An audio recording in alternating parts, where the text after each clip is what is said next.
야고보서 1장 12절에서 27절은 하나의 단락을 구성하고 있는 부분입니다. 1장 2절부터 11절까지 전개된 세 가지 주제를 잠시 상기해 보도록 하겠습니다. 세 가지 주제는 첫째, 시험, 둘째, 지혜, 셋째, 가난과 부를 대하는 바른 태도에 대해서 배웠습니다. 그리고 1장 12절부터 27절은 이 세 가지 주제를 새로운 관점에서 재진술하는 부분이라고 할 수 있습니다. 그리고 오늘 본 말씀 야고보서 1장 12절에서 18절은 야고보는 시험이라는 주제로 되돌아온 것입니다. 앞선 1장 2절부터 4절에서 시험이 성숙함이라는 복으로 이끌었다라고 말을 했다면 오늘 본문 1장 12절에서 18절에서는 시험이 생명의 면류관으로 이끈다라고 사도 야고보는 말을 하고 있는 것입니다. 그러나 여기에서 우리가 주의해야 될 것은 시험 자체가 성숙함이나 생명의 면류관으로 이끄는 고유한 능력을 가지고 있는 것은 아니라는 것입니다. 시험이 그와 같이 긍정적인 결과로 이어지게 되는 것은 전적으로 시험에 대하여 우리가 어떻게 반응하느냐에 달려있는 것입니다. 그렇기 때문에 시험은 우리에게 반응을 선택하도록 요구하고 있는 것이다. 그렇게 이해할 수 있는 것입니다.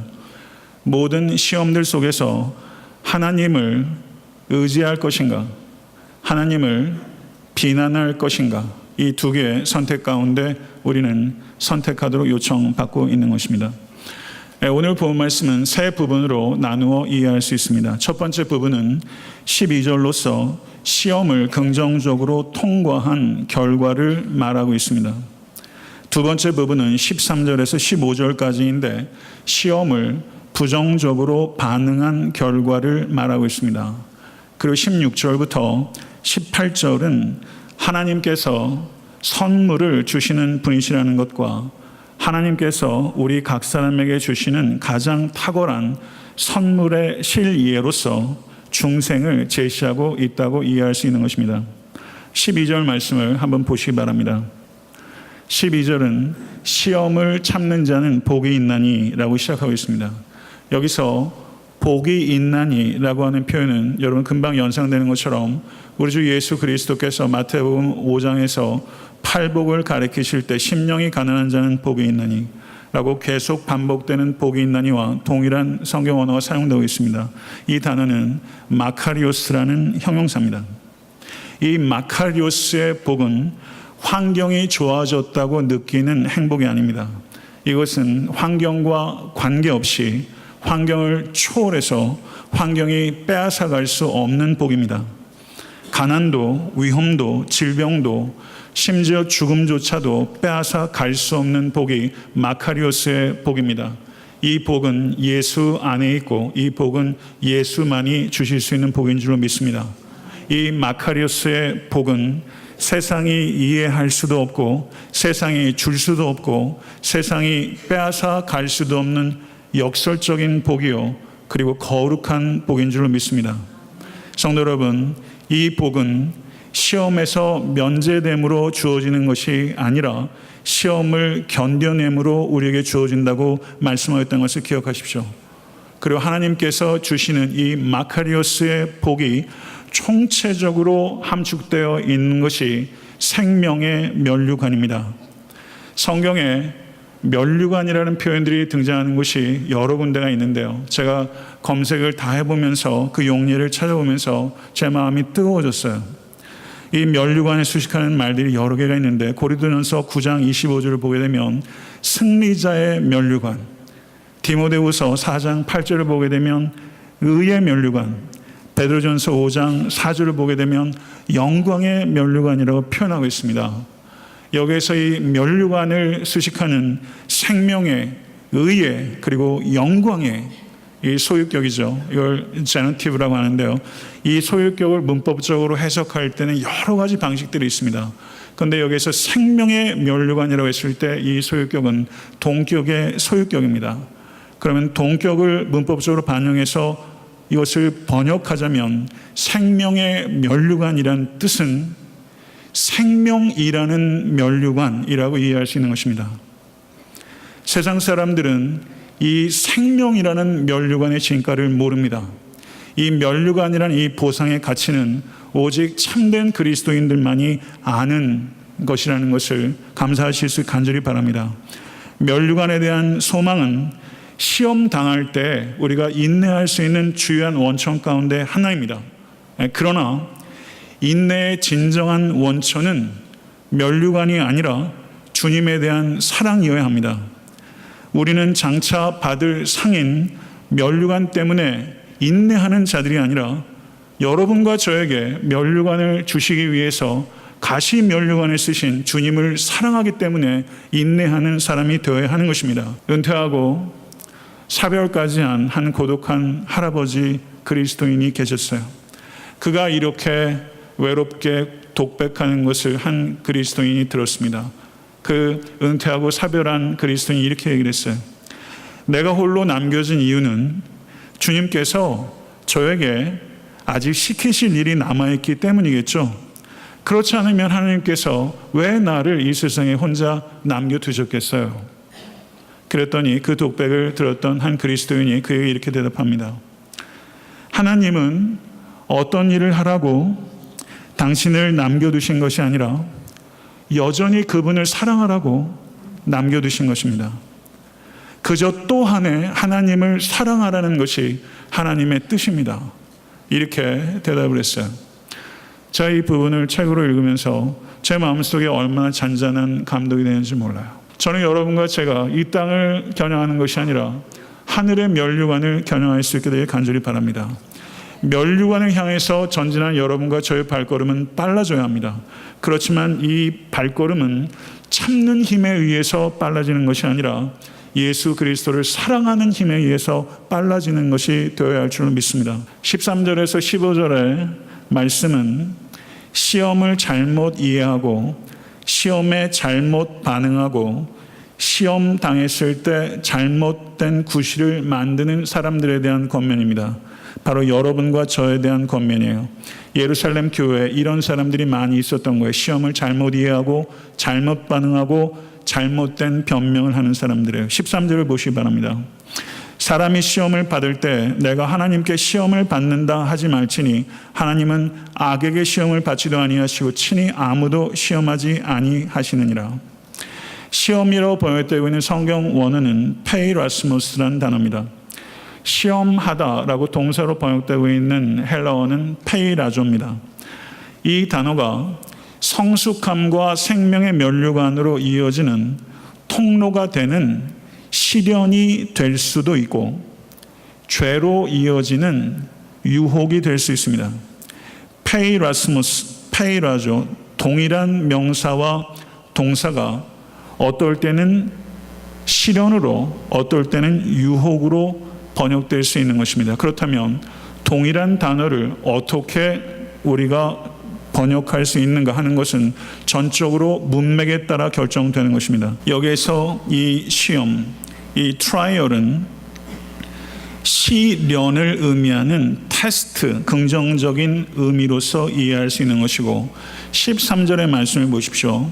13절 사람이 시험을 받을 때라고 했을 때 여기에서 이 트라이얼은 부정적인 의미로 temptation이라고 유혹이라고 번역될 수 있는 것입니다. 12절과 13절에 우리 번역으로는 동일하게 시험으로 번역되고 있지만 실제 이 페이라스모스, 페이라즈라는 이 동사는 문맥에 따라 번역이 달라지는 것이고 12절에서는 시련, 테스트로 13절에서는 temptation으로 번역되고 있다는 것입니다. 그렇다면 시험이 유혹이 된다면 그 책임은 누구에게 있는가? 사도 야고보는 그것이 하나님께 있는 것이 아니라 인간의 욕심에 기인하는 것이다. 그리고 우리들의 반응이 이 시험을 시련으로도 만들고 유혹으로도 만드는 것이다. 이것을 사도 야고보가 이야기하고 있다는 것을 주의 깊게 분별하실 수 있기를 간절히 바랍니다. 야고보가 말하는 것은 하나님께서는 절대 시험하지 않는다라고 이야기하는 것이 아닙니다. 여러분들께서 잘 아시는 대로 창세기 22장에 하나님께서 아브라함을 시험하셨고 출애굽기 16장에서 하나님께서 광야에서 이스라엘을 시험하셨습니다. 아브라함은 시험을 통해 믿음의 견고함을 드러냈다면 이스라엘은 시험을 통해 믿음의 연약함을 드러냈습니다.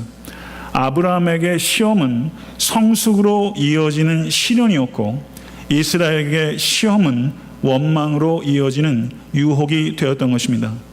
그러나 성도 여러분, 하나님의 의도는 여러분과 저의 믿음을 강하게 하는 것이지 결코 우리의 믿음을 파괴하는 것이 하나님의 의도가 아니라는 것을 분별하십시오. 그러므로 여러 가지 시험이 닥쳐올 때 믿음과 인내로 대처하십시오. 여러분에게 성숙함과 생명의 면류관이 주어지게 될 것입니다. 그런데 시험이 닥쳐올 때 잘못된 태도로 대처하게 된다면 해로운 결과를 가져오게 될 것입니다. 시험이 닥쳐올 때 잘못된 반응 가운데 하나는 그 유혹에 굴복하게 된 결과에 대해서 변명을 하나님께 책임을 돌리는 것, 이것이 가장 대표적인 잘못된 태도라고 성경 우리에게 이야기를 하고 있는 것입니다. 성경에서 이 죄를 최초로 범한 이가 누굽니까? 바로 에덴 동산의 아담입니다. 창세기 3장 12절을 보게 되면 하나님이 주셔서 나와 함께 있게 하신 여자, 그가 그 나무 열매를 내게 주므로 내가 먹었나이다. 하나님께서 우리를 시험하시는 것은 이 시험을 통과해서 복을 받게 하시기 원하시기 때문인 줄로 믿습니다. 그 반대의 결과로 화를 입게 될 때는 비난받아야 되는 대상은 결코 하나님이 될 수 없습니다. 이것을 강조하기 위해서 사도 야고보는 하나님의 성품에 대해서 선포합니다. 13절 하반절을 보시기 바랍니다. 하나님은 악에게 시험을 받지도 아니하시고 친히 아무도 시험하지 아니하시느니라. 이 말씀은 하나님은 어떤 악의 유혹에도 영향을 받지 않으시며 악을 행하도록 우리를 유혹하시지 아니하시는 거룩하신 하나님이시라는 뜻입니다. 14절의 말씀을 보시기 바랍니다. 오직 각 사람이 시험을 받는 것은 자기 욕심에 끌려 미혹됨이니. 그러면 죄로 유혹받는 것의 진정한 출처는 누구인가? 그것에 대해서 14절 오직 각 사람이 라고 말하는데 실제 성경 원어는 이 앞에 그러나 라는 말이 있습니다. 죄의 유혹을 일으키는 출처가 누구인가? 하나님이 아니시다. 그러면 누군가? 라고 말하면서 각 사람이 바로 출처다 라고 이야기를 하고 있으면서 오직 각 사람이 시험을 받는 것은 자기 욕심에 끌려 미혹되는 것이다, 이렇게 말하고 있습니다. 저는 여기에서 여러분에게 한 가지 사항을 강조하고 싶습니다. 그러면 죄의 유혹의 출처로 하나님께 원망하는 것이 그것이 불건전한 것이라면 반대로 마귀가 나를 그렇게 만들었다 라고 말하는 것은 정당한 것입니까? 성도 여러분, 모든 유혹의 배후에 유혹하는 마귀가 있습니다. 그렇지만 마귀는 어떤 사람이, 아니 여러분이 여러분의 의지와 상관없이 어떤 죄를 범하도록 마귀가 강제할 수 없습니다. 마귀가 강제해서 내가 그와 같은 죄를 범했다라고 말하는 것은 개인의 책임을 거부하는 것이 되고 마귀에게 책임을 전가하는 것이 돼서 마귀가 실제 할 수 없는 일을 마귀가 했다고 말하는 잘못된 신학으로 이어지게 되는 것입니다. 유혹에 굴복하는 책임은 하나님께 있지 않습니다. 그렇다고 직접적인 책임이 마귀에 있다고 말하는 것도 무책임한 것입니다. 죄의 유혹에 굴복하는 탓해야 될 대상이 있다면 바로 나 자신인 것입니다. 죄의 유혹에 굴복한 나 자신입니다. 그래야 회개할 수 있는 것입니다. 욕심이란 단어가 에피수미아라는 단어입니다. 이 단어는 고전 헬라어에서는 중립적입니다. 나쁜 것도 아니고 좋은 것도 아닙니다. 그런데 성경에 나오는 에피수미아는 거의 대부분 육적이고 이기적이고 세상적이고 악한 욕망을 나타낼 때 에피수미아, 욕심이라고 번역해요. 그렇다면 오늘 본문에서 역시 이 욕심은 부정적인 의미입니다. 욕심을 우리가 어떻게 정의할 수 있을까요?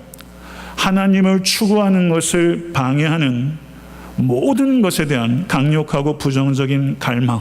여러분과 저의 영혼에는 셈이 있습니다. 이 셈은 욕심이라는 셈이에요. 이 셈이 없는 사람은 한 사람도 없어요. 여기서 솟구치는 거예요. 그래서 10계명의 제일 마지막 계명이 바로 탐내지 말라, 욕심에 대해서 이야기를 하고 있다는 것은 인간의 만들어내는 모든 문제들의 근원적인 셈이 무엇인가? 그것은 바로 영혼에 있는 셈에서 출발하는 것이다. 이것을 폭로하고 있다는 것이죠. 이 욕심이 우리 영혼 안에서 어떤 일을 합니까? 오늘 본문을 보니까 끌고 미혹한다고 표현하고 있습니다. 이 두 개의 동사가 사용되고 있는데 이 동사는 굉장히 강력한 단어예요. 강제적으로 끌고 미혹하는 거예요. 미혹하는 것은 낚시하는 것과 연관이 있는 것입니다. 그리고 이 욕심이 우리를 끌고 미혹한 결과가 무엇입니까? 15절 말씀 같이 한번 읽겠습니다. 욕심이 잉태한 즉 죄를 낳고 죄가 장성한 즉 사망을 낳느니라. 여기 번역에서도 우리 번역에서는 15절 앞에 접속사가 없어요. 근데 영어 번역에는 then이라는 접속사가 있을 겁니다.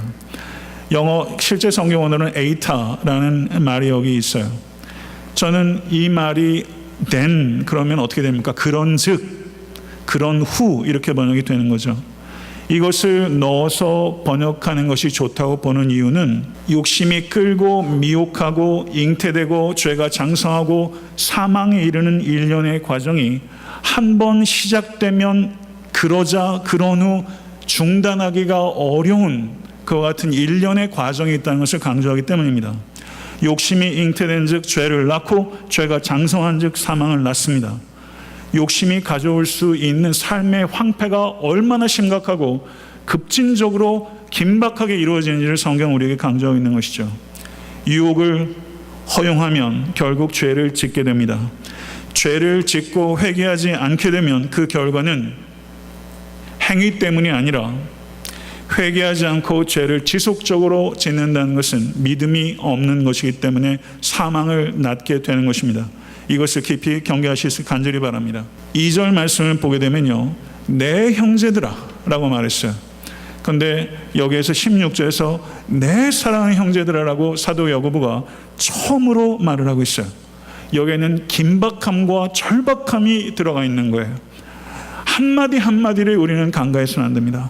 내 사랑하는 형제들아 속지 말라 라고 말하고 있는데요, 오늘 본 말씀 중에서 7번째 야고보서의 명령이 기록되어 있는 게 13절입니다. 13절 말씀을 보시죠.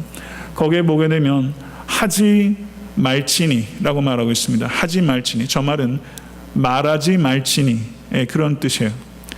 여기에 명령이 하나 있어요. 야고보서의 7번째 명령이에요. 그 다음에 16절의 말씀, 내 사랑하는 형제들아 속지 말라. 이것이 야고보서의 8번째 명령이에요.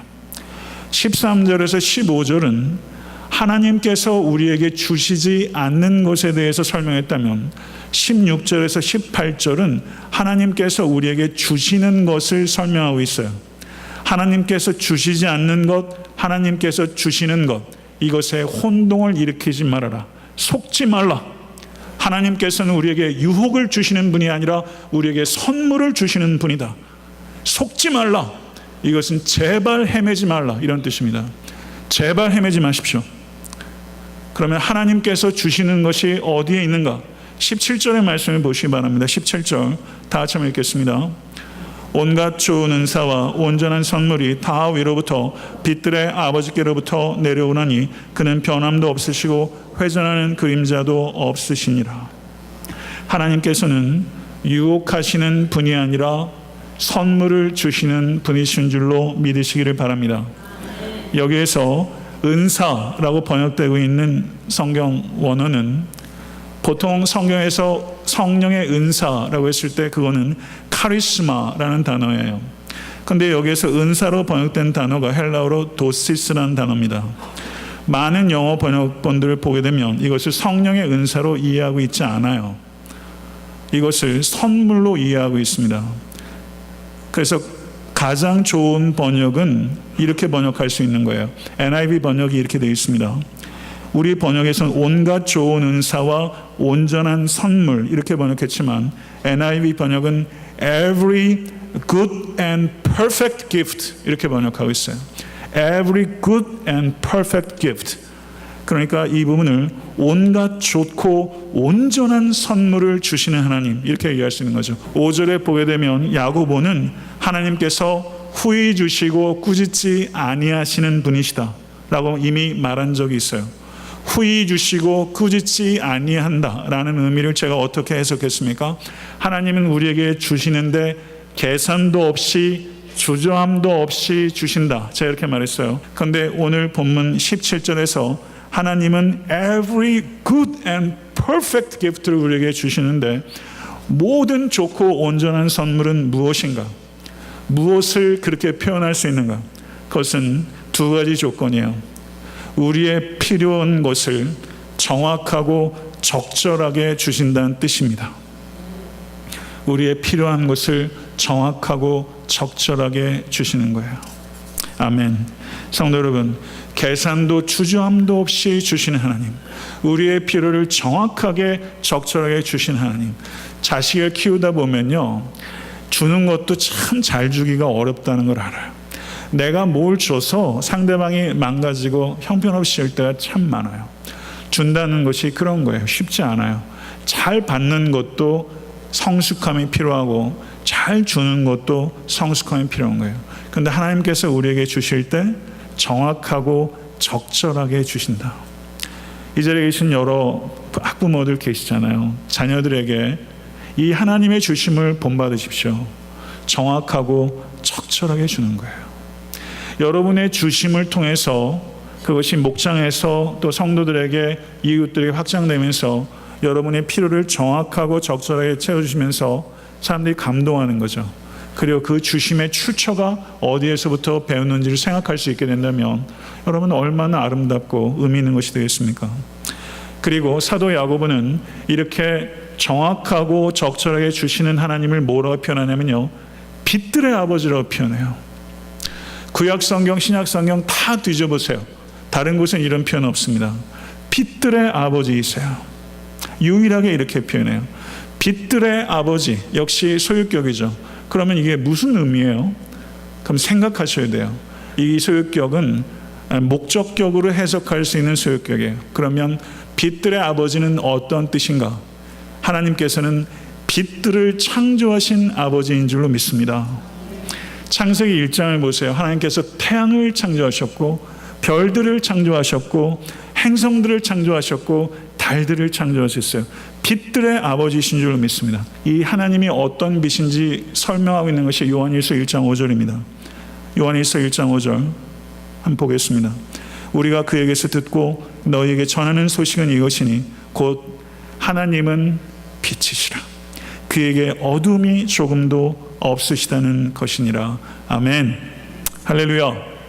하나님은 변화하지 않는 빛, 변동하지 않는 빛이에요. 아멘. 믿으십니까?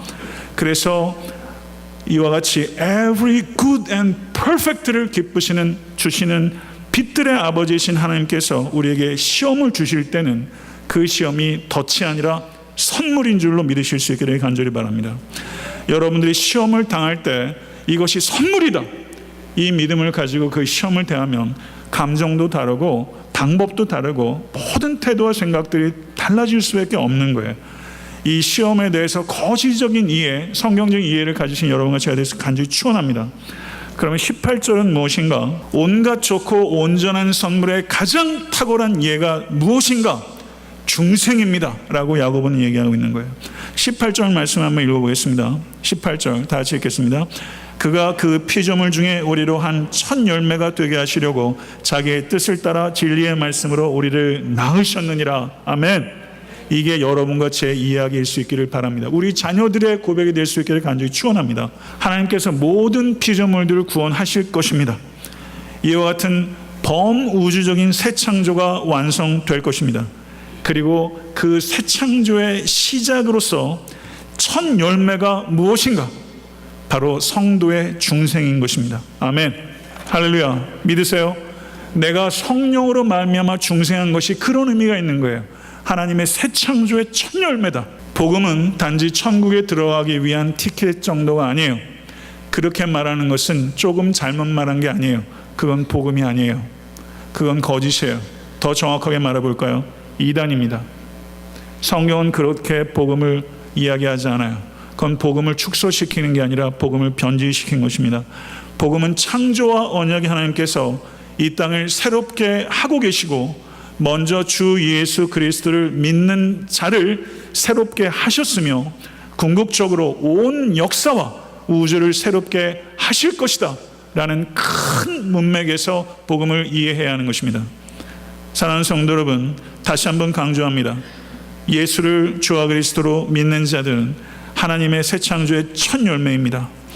태초에 말씀으로 천하 만물을 창조하신 하나님께서 오늘 본문 보세요. 진리의 말씀으로 우리를 낳느니라. 진리의 말씀은 복음입니다.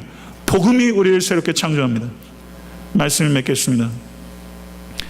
우리는 시험 속에서 하나님을 비난할 때가 있었습니다. 그것에 대해서 회개하십시오. 하나님께서는 시험을 견디는 자에게는 성숙함과 생명의 면류관을 주시는 빛의 아버지이십니다.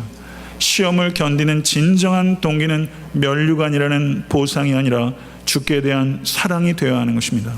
가장 경건한 소원은 하나님을 더 사랑하고 싶어하는 갈망입니다. 하나님께서는 시험을 통해서 우리의 믿음을 더 강하게, 더 정하게 만드시기를 원하십니다. 그런데 우리는 시험을 잘못된 태도로 반응할 때가 있습니다. 대표적인 게 하나님을 원망하는 것입니다. 죄의 유혹에 빠진 것은 하나님 책임이 아니라 내 책임입니다. 욕심이 한번 잉태되면 중단하기 어렵습니다. 욕심은 도미노처럼 죄를 낳고 죄는 사망을 낳습니다. 하나님께서는 온갖 좋고 온전한 선물을 주시는 빛들의 아버지이십니다.